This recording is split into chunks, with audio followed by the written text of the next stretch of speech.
Hello, this is Dr. Robert Bouvier with Dr. and You've come here to learn a little bit more about the hemodynamic changes that go on with anemia, and then when you transfuse, when you don't transfuse. So my friend here had a GI bleed. Actually, it was primarily upper. He had a bleeding ulcer, right? And he was 14 back. He was a hemoglobin of 14 back in December, and it went down to just right around 10. Actually, I think you were 9.5, and the last one we did was 10.1. What I like to do is try to, when somebody has a bleeding or potentially for bleeding like that, I like to keep them at 10 or above, and I usually try to transfuse below that.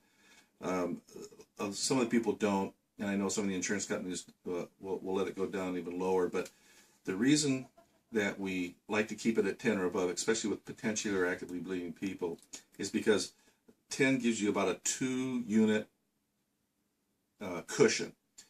At a hemoglobin of 8, you hemodynamically start decompensating heart, lungs, brain, liver, kidneys, and your body has to work overtime for a hemoglobin of less than 8. And when you're 82 years old, you know, that really makes a big difference.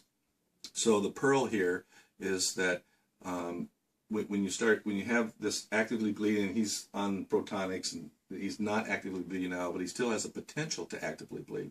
So I like to see his hemoglobin above 10. And then after that, be giving him iron and B12 and folic acid, other supplement to help him get that anemia taken care of, his own bone marrow. We'll be tracking him on a monthly basis here with a hemoglobin hematocrit. We're just now going to get another iron level. It was normal back in December, but we'll see what it is now. So the pearl today is the hemodynamics of anemia.